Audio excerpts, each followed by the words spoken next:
And it's a pleasure for us today to welcome Professor Avinoam Patt from the University of Connecticut. He is the Doris and Simon Conover Chair of Jewish Studies and Director of the Center for Judaic Studies and Contemporary Jewish Life at the university there. Professor Patt is the author or editor of 8 books on Jewish life with particular attention to the post-Holocaust period. Some of those books are Finding Home in the Homeland, Jewish Youth and Zionism in the Aftermath of the Holocaust.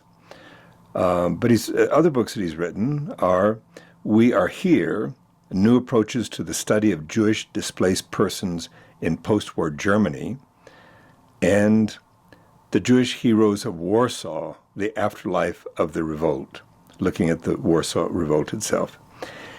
He is co-editor of the recent book on Laughter After, Humor and the Holocaust, which leads us into today's talk on Jewish history and Jewish humor.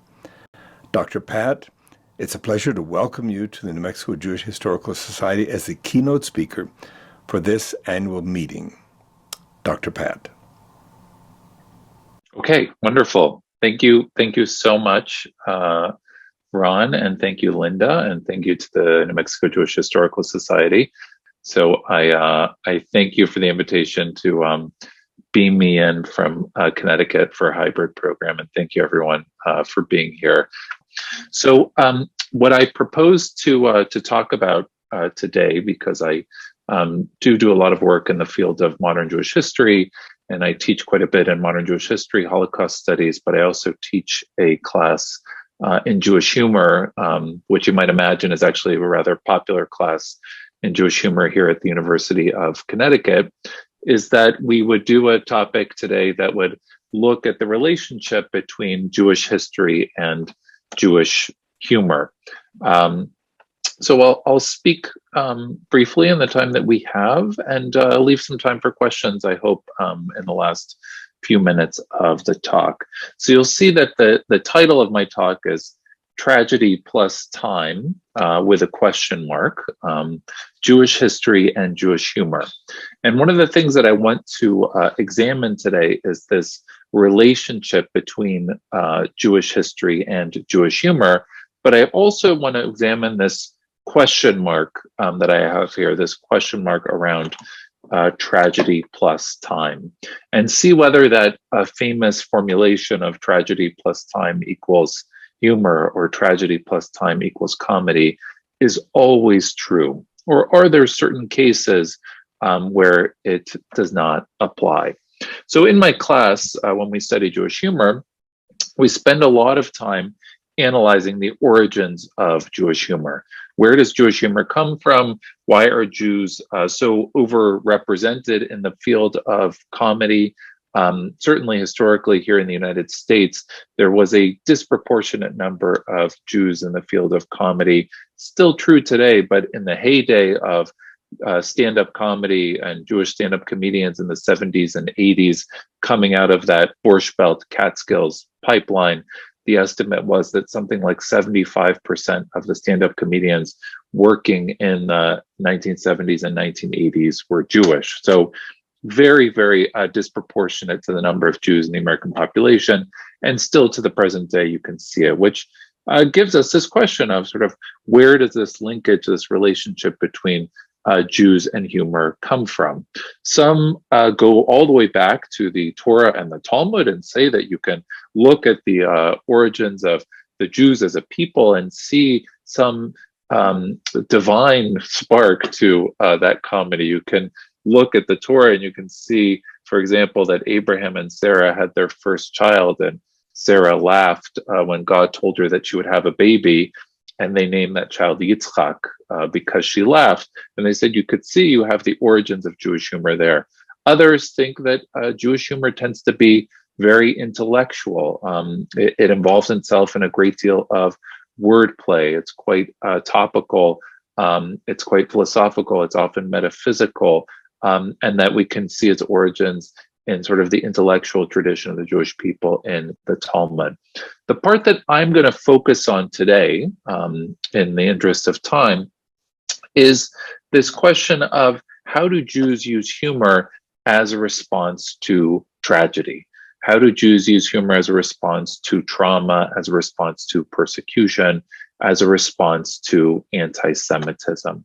And maybe in the discussion, we'll have time to look at some of the other functions of humor, but in the interest of time today, I'll focus very specifically on this relationship between historical persecution, trauma, tragedy, anti-Semitism, and the development of a distinctive type of Jewish humor. In my class, we use a textbook, which I'll just mention, by Jeremy Dauber called Jewish Comedy, A Serious History.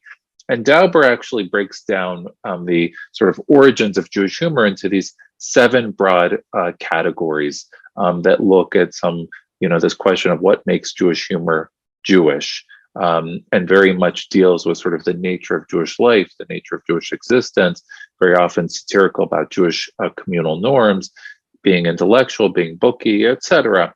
But you could see there that his first category is the one that we're going to focus on, being a response to persecution and anti-Semitism.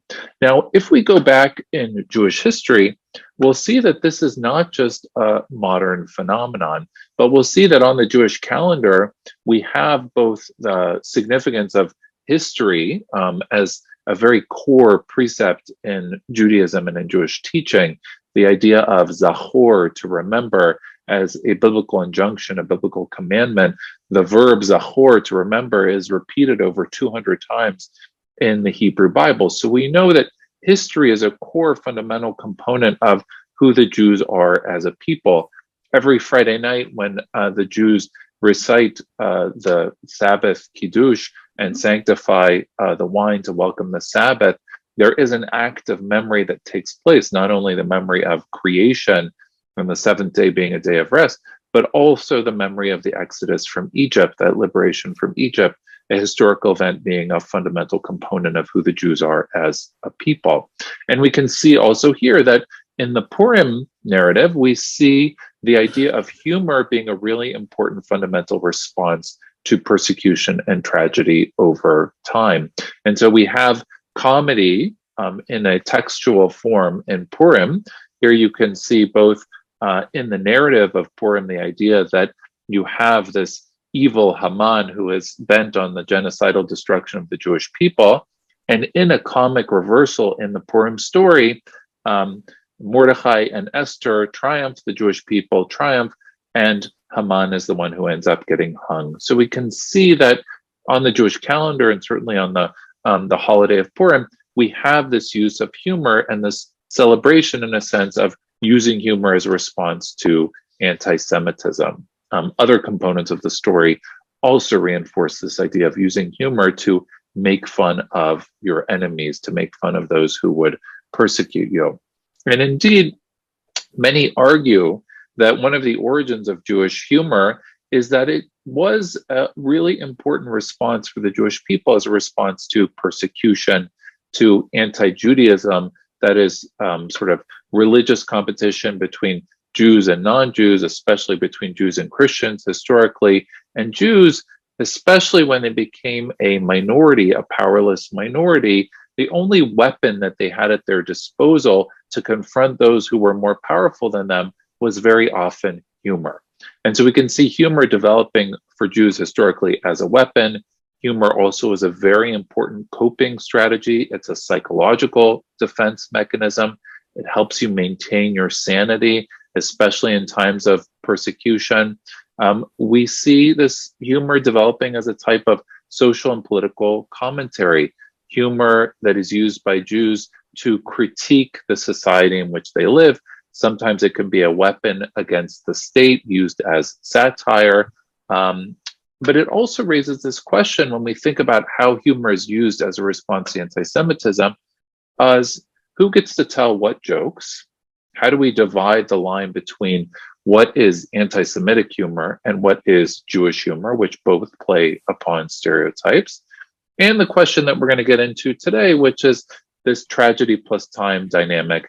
How much time has to pass after a trauma, after a tragic event, in order for it to be fair game for humor that is within the bounds of appropriate social norms? And I would add to this that I think we have to complicate this dynamic of tragedy plus time. It's not as simple as tragedy plus time equals comedy. There are always other variables that are at play that influence whether one can make a joke about a historical tragedy. Certainly, the context within which one is telling the joke, certainly, the audience for which one is telling the joke. We'll see in some of the examples that we look at today, it's very different to tell a joke for a Jewish audience than for a non-Jewish audience. It's very different to do it on broadcast television, which I'll show you some examples, than on a streaming digital platform, right? There are certain variables. It's very different to tell certain jokes in Israel to a largely Jewish audience than in America to a largely non-Jewish audience. There's also issues of language, which language you tell the joke in. There's the question of emotional distance from the tragic, traumatic event. And then there is this question of no matter how much time passes, are there certain historical traumas that will just never be funny? And we can discuss some of those, and I'll tell you some examples that I had come up this semester from my students in my class that I thought were quite interesting to reflect on. One of the key components that is explained about Jewish humor as the defining features of Jewish humor, and this comes from the introduction to Shalom Aleicham's Tevye stories, and this is an introduction written by Hillel Halkin, one of the great translators from Yiddish of Shalom Aleicham's stories, is that he notes that Jewish humor, one of the defining features of Jewish humor, is that Jews tend to laugh at themselves. Freud said this, Jews laugh at themselves more than any other group of people. And that for Jews, they use humor as a way, they're people with so long a history of persecution. The most pressing task of that humor has been to neutralize the hostility of the outside world, first by internalizing it, right? Why should I care what the world thinks of me when I think even less of myself? And then by detonating that persecution with a joke. Nevertheless, the world doesn't know what it's talking about because, in fact, I am much cleverer than it is. The proof being it has no idea how funny I am, and I do, right? You think you're funny. You think you can make fun of me. You think you can put me down. I can do a much better job of putting myself down than you ever could. And this is really one of the defining features, I think, of Jewish humor, a self-deprecating humor. All right, enough of me talking about this. Let's see how it works in practice. So why not start with a joke? This is a joke that comes from medieval Europe, we think, where Jews, we can see sort of the pattern of settlement after the first Crusades in particular in the 11th century. Jews as a group moved largely from the Rhineland, from the German-speaking lands. You can see places of Jewish settlement here along the Rhine River, Mainz and Worms and Speyer. And after the 11th century persecutions of the Jews began to move to the east, where they made their way to Poland and actually found sort of a very safe, welcoming space where they were welcomed by the Polish nobles and able to create a very distinctive, really flourishing Jewish civilization for hundreds of years. And one of the defining features of that flourishing Jewish civilization was the creation of a distinctive language, which enabled them to maintain that distance, that separation. And that distinctive Jewish language is Yiddish. And what's interesting about Yiddish, and we think about the functions of Yiddish as a form of humor, is that it enabled Jews to live amongst a majority population, which often looked down upon them because they thought that Jews were inferior because they didn't worship Christianity. Use that language to both critique, to make fun of, and to also have subtle jokes about the people that lived among them. So this is one example. I don't know if people can read it Yiddish or not, but you could see on here, this is a Yiddish saying, "Nicht gestoigen und nicht geflogen," from Yiddish. Now the saying, I don't know if people know what this means, "Nicht gestoigen and nicht geflogen." there's a very specific context in which you would use a saying like this. It means something is impossible. Something could never happen. Something is ridiculous. Something is, pardon the expression, it's BS, right? You say it's nicht gesteugen, nicht geflogen. But it's actually a very specific reference, because what it refers to is it's something that never rose, never stood, and never flew. It's actually a very anti-Christian statement, because it's a Jewish commentary on the origins of Christianity, the idea that Jesus rose and ascended to heaven. So you can see even in here the idea and the ways in which Yiddish you express the idea that something is impossible, it never happened. It's a subtle, and I would say also a comic dig at another religion. So let's look at this nicht gesteugen, nicht geflogen. You can see here the idea that something is nonsense. So let's look at a joke, right? And we can see how this would function. And we can see also this reflection in here on language, on distance, on difference, but also on Jews reflecting on the dynamics, the power dynamics of living in a time of persecution. So this is a joke about a medieval disputation, a time when Jews would be summoned to religious competition with the Christian rulers. Always Jews would have to lose these disputations to prove the superiority of Christianity. So once there was a wicked bishop who wished to drive the Jews out of his local area. And so he decided to challenge a representative of the Jewish community to a debate, with the result that if the bishop won, he would be able to do with the Jewish community what he would. The Jewish community naturally was very frightened of the prospect, and no one wanted to be the one who would bear the burden of what might happen if they lost. And so they were about to forfeit until one simple man, Yankel, stepped forward and agreed to take on the challenge. The problem was that neither Yankel nor the bishop spoke a common language. And so it was decided that the disputation would take place in pantomime. The bishop strode proudly to the center of the town square, held up 3 fingers. Yankel, for his part, held up a single finger in return. Then the bishop, looking slightly flustered, pointed in the distance. Yankel responded with a finger jabbed sharply down towards the earth. The bishop, now apparently entirely discombobulated, produced an apple from inside his cassock.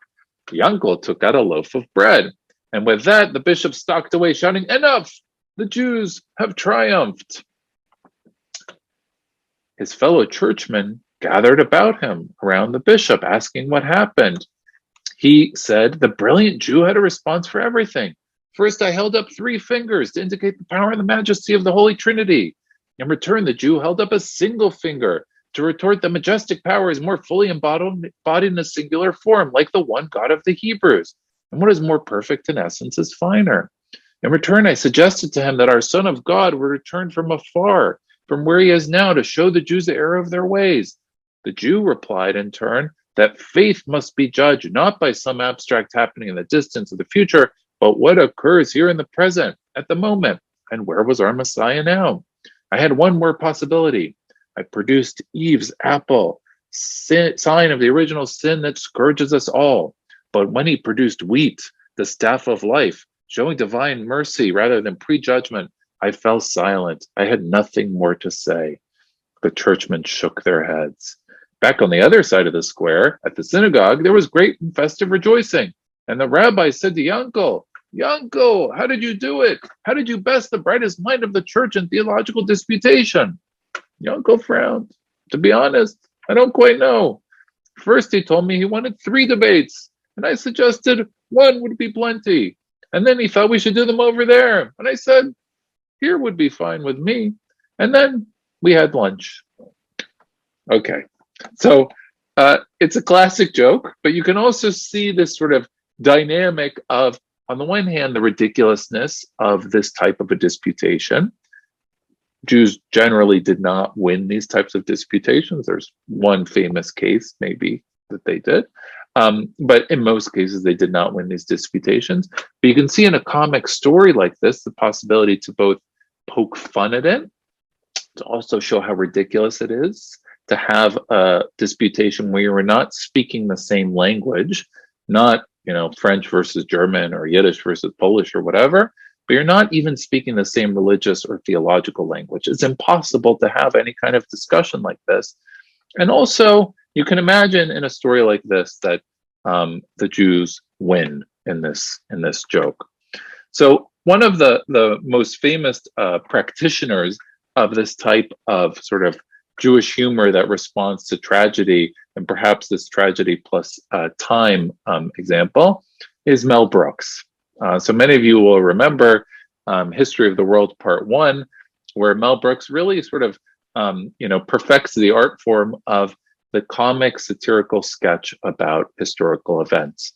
And in it, he creates an 8-minute musical about a historical Jewish trauma, Jewish tragedy, that being the Spanish Inquisition, that led to the expulsion of the Jews from Spain in the year 1492. But of course, in classic Mel Brooks style, he makes light of the Inquisition. He makes fun of the Grand Inquisitor Torquemada, and he also uses it to make light of the suffering and the persecution of the Jews at the time.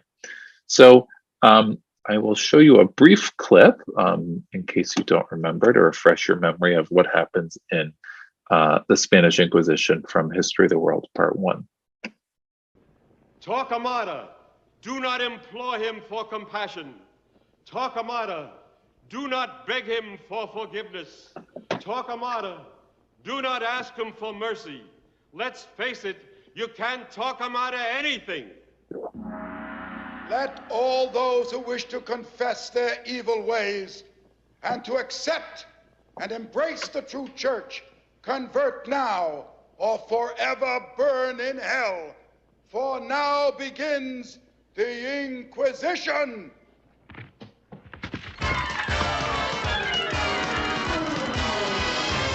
The Inquisition. Let's begin. The Inquisition. Look out, sin. We have a mission to convert the Jews. Jews. We're gonna teach them Wrong from right. We're gonna help them See the light. and make an offer that they can't. All right. So a perfect example, right, of using humor to reflect on a historical tragedy. Now, what's interesting, and if we have time, we'll get to the producers from 1967, 1968, in which Mel Brooks makes, a film and a musical, which then turns into a musical, which uses the musical form and the humorous form to make fun of Nazis in the producers, to make fun of Hitler, to make fun of Nazis. Mel Brooks would always argue that he didn't make fun of Jewish suffering, but he made fun of Nazis. But what's interesting is that Mel Brooks took a lot of criticism for the producers when it came out in 1967, right? This idea that you can't make a musical comedy about the Holocaust. You can't make a musical comedy even if it's making fun of Nazis. And Mel Brooks, interestingly, in other times, he's reflected on this, that when he made History of the World Part 1 and he made the Spanish Inquisition, nobody complained because 500 years had gone by, right? 20 years, not enough time. 500 years, there was nobody around necessarily to say, right, that this was inappropriate. So it's interesting for us to reflect on when we think about this tragedy plus time dynamic. And in many other cases, we can see Jews using humor as a way to respond to persecution.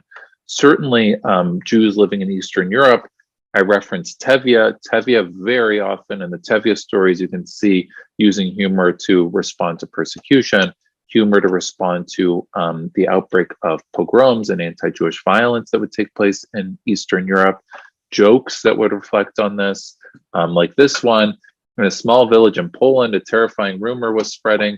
A Christian girl had been found murdered. Fearing retaliation, the Jewish community gathered in a shul to plan whatever defensive actions were possible under the circumstances. Just as the emergency meeting was being called to order, in ran the president of the synagogue, out of breath and all excited.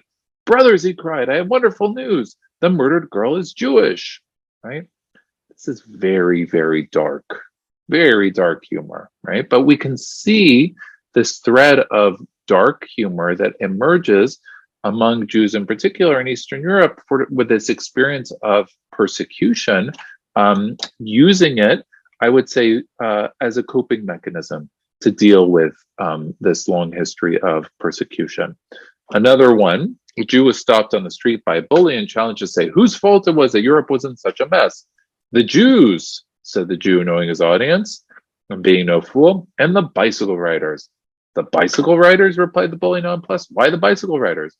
Why the Jews? The Jew replied. Right? We can see this humor as a weapon, humor as a response, humor that is used to point out sort of the irrational nature of anti-Semitism and persecution. I'll just mention briefly that this is a topic that I'm very interested in, and I co-edited a book that looks specifically at the uses of humor by Jews during and after the Holocaust, and tries to examine the ways in which we set up sort of social norms and boundaries against what is taboo, what is allowed, and what is not allowed when we think about humor that references or responds to the trauma of the Holocaust.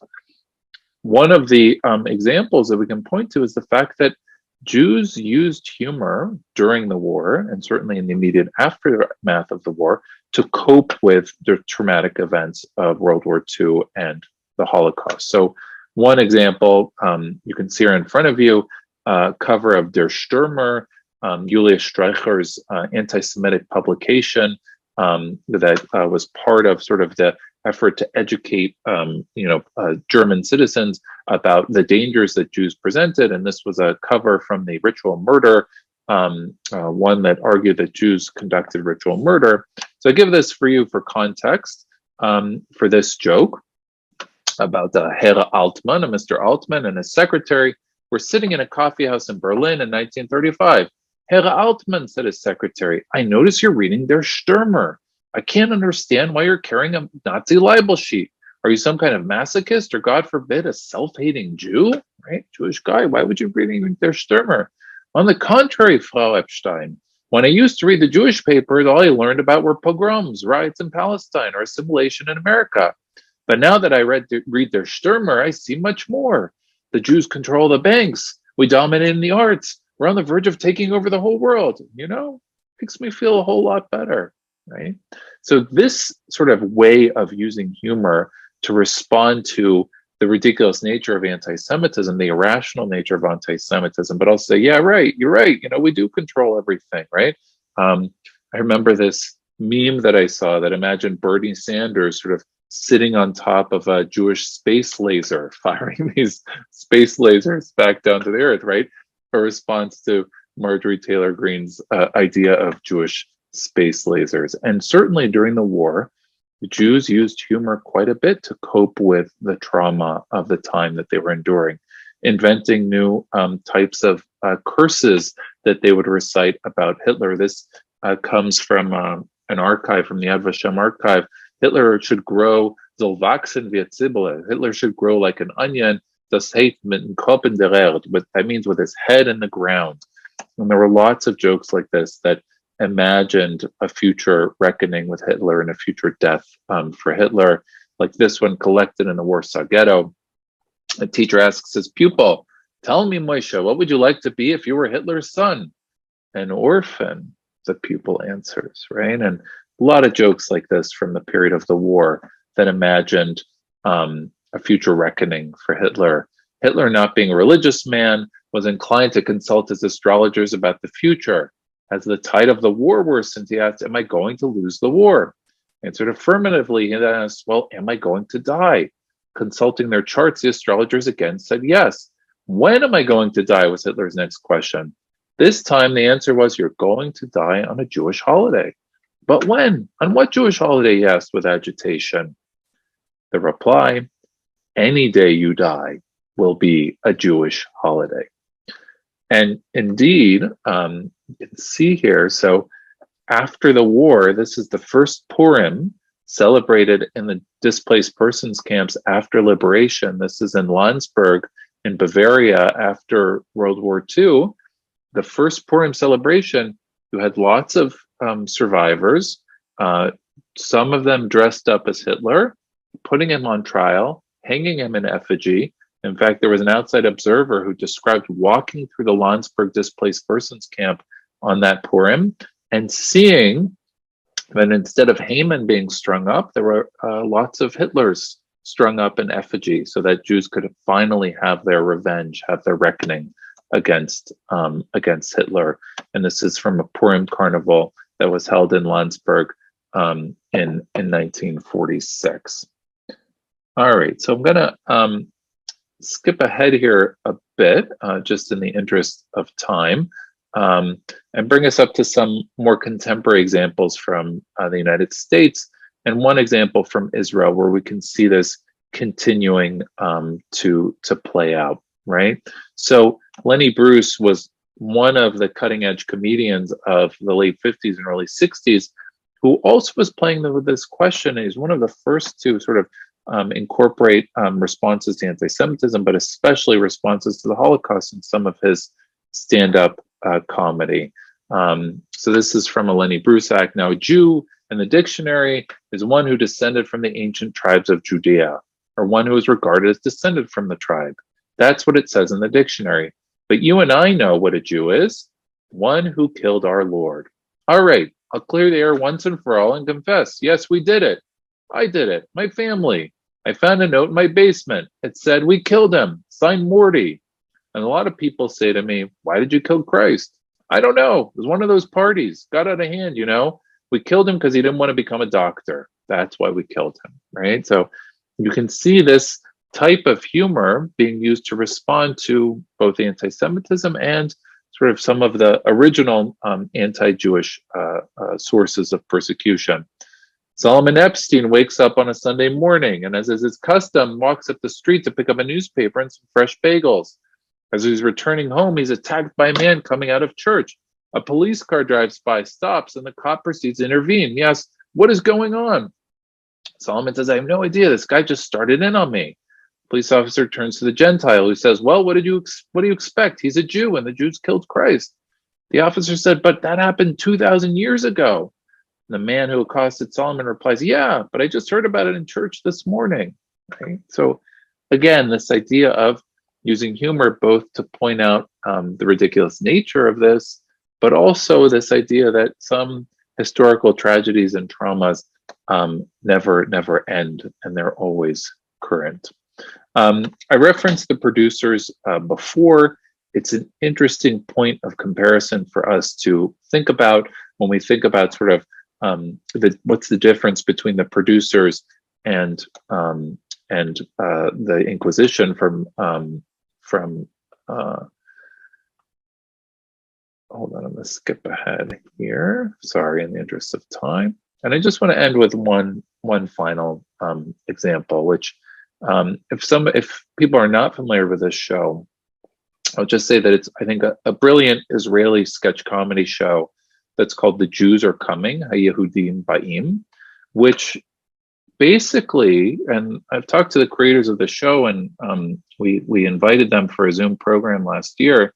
They said they basically sort of adopted their approach to using humor to respond to, Jewish historical trauma from Mel Brooks, from History of the World. It requires a rather sophisticated knowledge of Jewish history, but they have constructed all sorts of historical sketches about Jewish history and also about recent Jewish historical traumas, like a sketch that they have on the show, which imagines Baruch Goldstein, who went into the cave of the patriarchs in Hebron and killed 29 people in 1994, sort of imagining what led him to do this, but in a comic form, right? So using humor to talk about very difficult episodes, or using humor to imagine what it was like to grow up as Yigal Amir, the murderer of Yitzhak Rabin, right? So imagine that these are recent historical traumas that the creators of the show are trying to use humor to process, for an Israeli audience. Or an episode, a sketch that imagines Adolf Eichmann after his trial being hung, but because the state of Israel has no experience executing anybody with a death penalty, ultimately Eichmann has to show them how to execute himself, right? This is very dark humor. Another one that imagines Adolf Hitler, or actually Adolf Schicklgruber, going to the art academy, being rejected, and the Jewish judges saying to him when they reject him from admission to the academy, tap into your anger, do something with your life, right? This is, again, rather dark. Okay, so I see that I'm at the end of my time, so I'm going to cut myself short. What I'll just say about context is that this show probably does much more referencing of the Holocaust and of sort of characters dressed up in Nazi garb. They have a sketch here you can see that imagines, Nazis plotting to take over the Eurovision Song Contest after World War II, or a sketch that imagines The Office meets Schindler's List, but in this case, Michael Scott from The Office becomes Oscar Schindler, and of course, he's a really bad boss, right? So you can think about this. Context matters, audience matters, right? Who you're performing for, and it affects what types of jokes you can tell. All right, I'm going to stop myself there because I know we're running over, and I do want to leave a little bit of time for discussion. So I will thank you, and I am going to exit. All right. Thank you very much. And I'm happy to, with the few minutes that we have left, take questions. Thank you.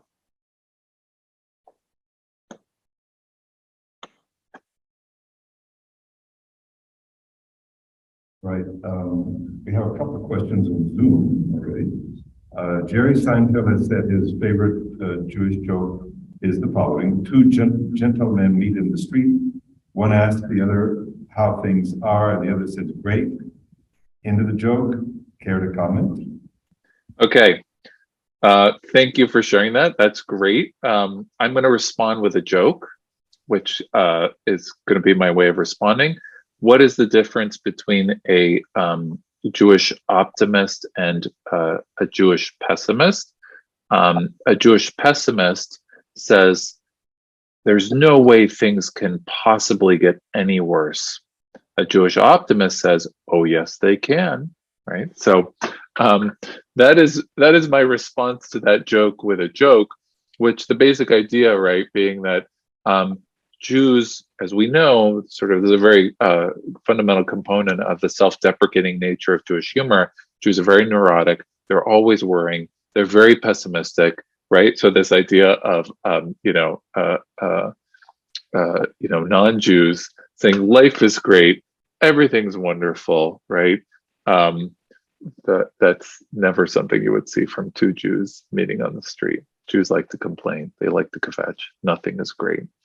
I see that my mom or my dad, one of you logged in as Nareit Pat, or maybe both of you. Have we seen any humoristic responses to BDS? That is the boycott, divestment, and sanctions movement. That's interesting. And I'm trying to think of it, and I'm sure that there are. I don't have anything off the top of my head. I'm thinking about, I'll have to get back to you, Mom. I'm going to have to do some research on that and see if, and this is the movement that sort of advocates boycotting Israel to protest its policies towards the Palestinians. But yeah, I know that coming out of Israel, there are sketch comedy shows. And there's an interesting dynamic, which I will say about this. So shows like Eretz Nehederet, which means what a wonderful country, which is sort of Israel's version of The Daily Show, or The Jews Are Coming. What you will see referenced is this idea that does have to do with BDS or movements that are sort of arrayed against Israel. The idea that there's always, the world is always going to hate the Jews. There's always persecution of the Jews. This is a continuation of a long history of anti-Semitism, right? And so, there is that humor that sort of sees that as part of that that movement. Any such humor from I focused, you're right. I mainly focused on Ashkenazi humor and humor from Eastern and Northern humor from Eastern and Northern Europe. Any such humor from the Sephardim? Yes, there are some really good examples. What I will say, and what I think is so interesting, and I didn't get time to talk about this. So there is a growing stand-up comedy scene in Israel, and it's sort of later. It certainly developed later than here in the United States. But what's so interesting about stand-up comedy in Israel is that, so if we look at how humor functioned in America for Jews in America, Jews were outsiders, Jews were immigrants. Jews use humor to focus on their minority status, but also as like a tool of integration to become sort of American. And I think some of the best stand-up comedy that we see being performed in Israel now are among Jews who have that outsider status. So it might be Jews who come from North Africa, or who are Yemenite, or who are Persian, who come from like sort of outsider dynamics and use that both to be self-deprecating, to make fun of, their own traditions from, their own cultures. It's also a way of maintaining a connection to that, but it's also a way of sort of using humor as a weapon against the Ashkenazi majority in Israel. So I think it's a really interesting dynamic to reflect on. Liz asks, how has Yehudim Ba'im been accepted or not in Israel? Is it available on YouTube or elsewhere for us in the US? I know. So, Liz, there are 5 seasons of the show that have been broadcast on the Kan network, Kan in the English letters, Kaf Aleph Nun in Hebrew. If you get the Kan app, but it doesn't have Hebrew, it doesn't have English subtitles. Most of the links that I have with English subtitles have been pulled down by the broadcasting authority in Israel. It's pretty hard. You can Google and look for "The Jews Are Coming" English subtitles, and you will find some that are out there that haven't been pulled down from YouTube. But like for copyright issues, they keep pulling them down. I think it's been very well accepted. It's won a number of awards in Israel, and like Israel's equivalent of sort of like the Emmy, an Academy Award for television. It's been received, but it's also met with a good deal of controversy, and especially from right-wing politicians who realize that in many cases they are the butt of the jokes, and that the show uses sketch comedy about Jewish history to critique the present political situation in Israel. So I really, really hope that they will put it out with English subtitles. They have. I think it's so brilliant, and I hope that it will be made available. We have one question here in the live person line. So I will put in the wrap up. Just going to say, you have to skip a lot of material for some time. Is there any possibility that you could set aside the entire presentation so that we could look at it offline? Could you get that? Can you repeat that, Ron? Yeah, you have to skip a lot of material because of the time constraints. Is there any possibility the entire presentation aside so we can look at it offline? Oh yeah, I'd be happy to. Ron, Linda, I can send you the PowerPoint. I think it was asking, can I share the entire presentation? Happy to share the PowerPoint so people can click on the links and review. And we can invite you back again. Yeah. And I'd be happy to next time I'm in town, which I come to visit, I will also happily do it in person. I just had one question. One of your earlier questions said, is there any trauma that would be beyond the pale, would not be considered as human? And I'm wondering if you've identified in such trauma, or does it depend on, again, time and place and audience? Ron, do you mind repeating that question? What's beyond the pale? Sorry. What's beyond the pale in the humor? During your early Oh, okay. What's beyond the pale? Yeah, so this is interesting, and we didn't have time to talk about this, but obviously there are certain Holocaust jokes that are perceived to be out of bounds, and I think this is one of the things that we do in the book, Laughter After, try to figure out which are the ones that seem to be acceptable and which are the ones that seem to be out of bounds. So I'll give you one interesting example. Larry David. So I didn't leave that, didn't get to the Larry David examples from Curb Your Enthusiasm. He tells a lot of jokes on Curb Your Enthusiasm that are, references to the Holocaust, or there's the Survivor episode, which asks the question of who's a survivor, right? A Holocaust survivor, or a guy from the show Survivor. But Larry, in 2017, he hosted Saturday Night Live, and as part of his monologue, he told a joke, which is a great example of a joke that probably was perceived by many to be out of bounds. He told a joke about, and it's interesting because in the monologue, he was referencing Harvey Weinstein, Me Too, saying it made me feel very uncomfortable that I noticed that a lot of the people who are sort of being identified as the predators are Jews. And then he says, reflecting on himself, I've often, been, wondered about myself, like, am I overly obsessed with women? And then he segues to a joke where he says, if I had been a Jew in Poland in a concentration camp during World War II, would I have still been trying to pick up women in a concentration camp? And it went downhill from there, I'll just say. And he started to say, like, are there no, what are pickup lines? Anyway, it was very, very poorly received, right? But it's an interesting example to think about, like, what are jokes that one can tell and what are jokes that one cannot tell. So when we look at Mel Brooks, who always says, I only tell jokes that make fun of Nazis, right? That's humor as a weapon to make fun of those who persecute you. The question, the boundary is, if you tell a joke that makes light of Jewish suffering, as opposed to a weapon against Nazis, that seems to cross the line, right?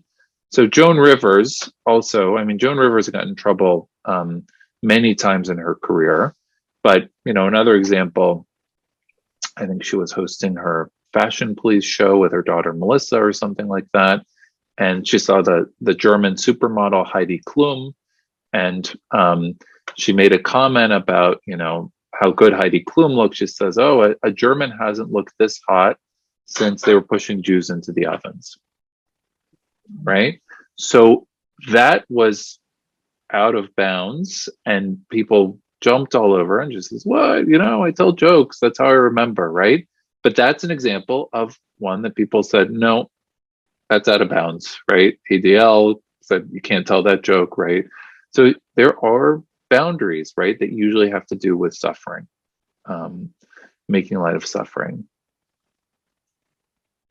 Avi, thank you very much for joining us this afternoon and for your patience as we've worked out some of the kinks for the technology, but I think you're probably accustomed to this by now. So everyone in Zoom land and here at the JCC in Albuquerque, thank you very much for coming this afternoon to our annual business meeting. There's still some goodies at the table. So at any rate, thank you so much for coming. Bye-bye.